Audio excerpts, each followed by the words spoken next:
There's no denying the amount of talent that exists in Hollywood these days. We're absolutely living in the golden age of filmmaking, which is evident by box office records being broken left and right, and it's surely a result of the talented individuals acting in these movies. Okay, now that I got all the nice stuff out of the way, you ever notice that a lot of these big-name stars kind of only play themselves? Like, always?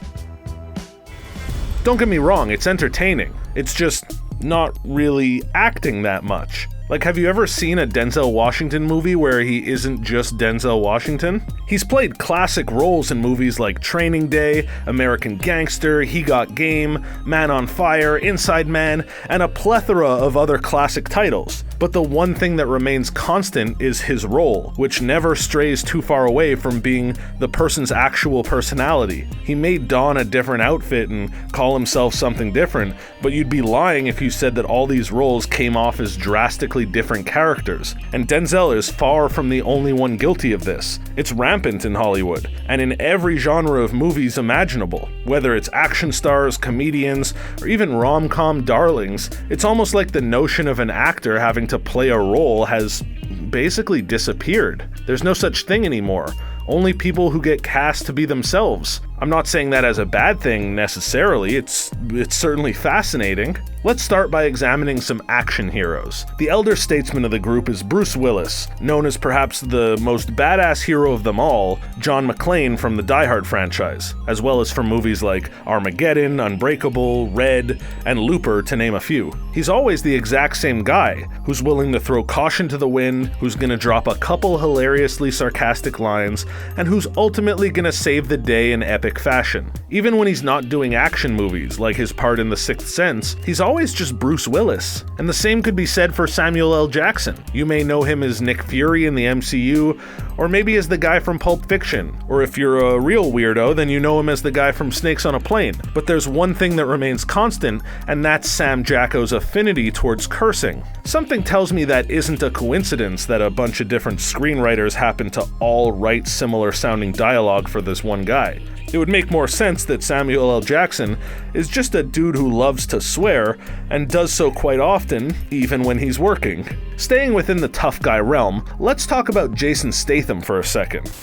I can remember him over 20 years ago in Lock, Stock, and Two Smoking Barrels, as well as Turkish in the movie Snatch. 20 years later, and not only is he still playing the exact same character in every single project he's a part of, but he looks exactly the same. Seriously, this guy hasn't aged a day in 20 years of beating up bad guys on the big screen. Whether it's the Transporter or the Crank series, or any number of his countless standalone releases, he's always the same cool, suave, charming badass who's quick with a funny one-liner. My personal favorite example is Danny Trejo, who may not pack the same star power as the others I've mentioned, and who is rarely the headliner on a billboard, but is debatably the most badass of them all. If you don't know who I'm talking about, you may recognize him as the Mexican gang member from every movie that's ever been made. Yeah, give it a second, think about it.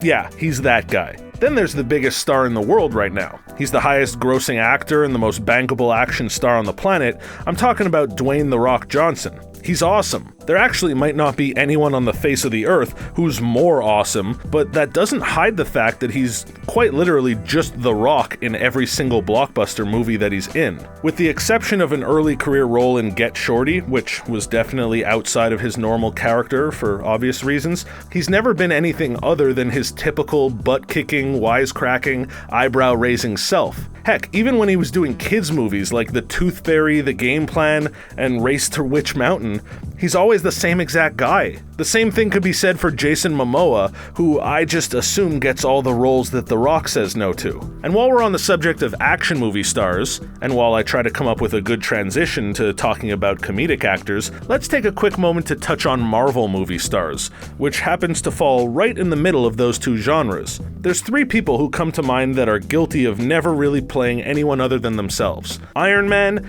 Ant-Man, and Star-Lord didn't even need names like Tony Stark, Scott Lang, and Peter Quill, because they may as well have been called Robert Downey Jr., Paul Rudd, and Chris Pratt. In fact, all three of these guys are massively successful actors, despite the fact that they just act as themselves. Name me one Robert Downey Jr. movie where he isn't the confident yet funny jerk. You can't. Name me one Paul Rudd movie where he isn't the charming and quirky funny guy that he always is. You can't do it. Also, the man hasn't aged a day in 25 years as a celebrity, but that's another topic for another video another time. Who needs a time machine? And tell me one role where Chris Pratt isn't his goofy, silly self. Whether he's working in the parks department, training dinosaurs, or leading the Guardians of the Galaxy, he's consistently Chris Pratt. I don't think this guy even reads scripts. He just shows up and talks and they piece a story together around it. So now that we've properly segued into comedic actors, and I pulled that off seamlessly, let's examine some hilarious folk who don't really do any acting whatsoever.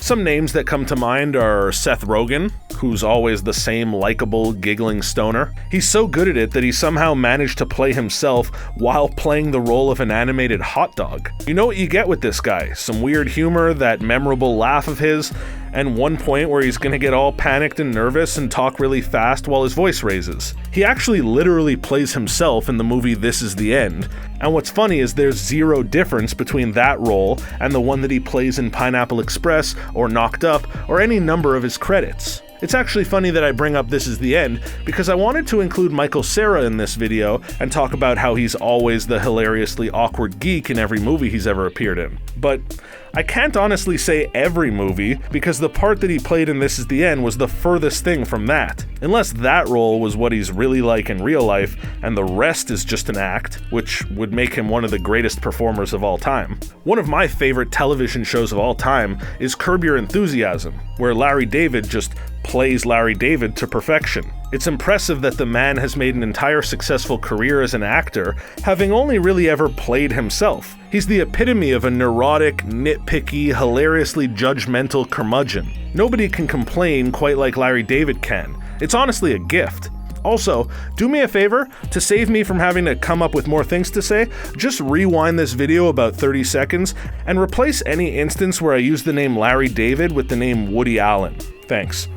There are some other big-name comedic superstars that come to mind when thinking about people who constantly just play themselves in different roles. There's Adam Sandler, who found his niche decades ago and stuck to it, churning out movie after movie featuring the exact same guy in all of them. A couple of them are even pretty good. He's nothing if not consistent, and if there's anything you can rely on from an Adam Sandler movie, it's that he's gonna be sick, bruh. And you know what they say, if it ain't broke, don't break it. And Adam Sandler movies sure make a boatload of money, so why would he do anything else? A subcategory of the comedic genre is a rom-com, or a romantic comedy, where Sandler is no stranger, but Cameron Diaz reigns supreme. Whether it's something about Mary, Bad Teacher, or even an action movie like Charlie's Angels, she's just so good at being Cameron Diaz. She's perhaps the greatest of all time at playing the second female lead, who's supposed to be likable and someone that anyone would want to date. While on the subject of quirky girls that you just can't help but fall for, there's perhaps none quirkier than the queen of quirk,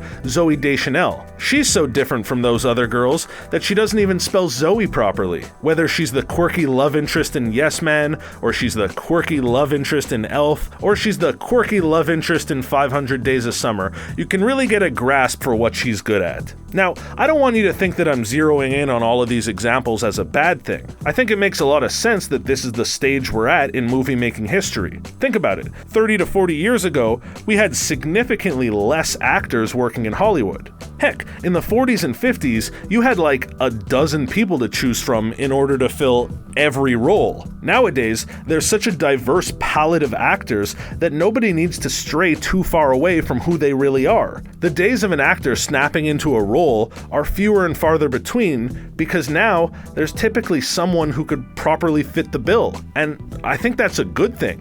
Whatever role you need to cast, there's probably someone who could do that thing perfectly. And the actors get to develop a distinct brand with a style that you can bank on. Being a quote-unquote good actor is far less relevant than being a likable person that other people will pay money to observe and enjoy. And that's where we're currently at, where people can not only get away with simply acting as themselves, but are praised and rewarded for it.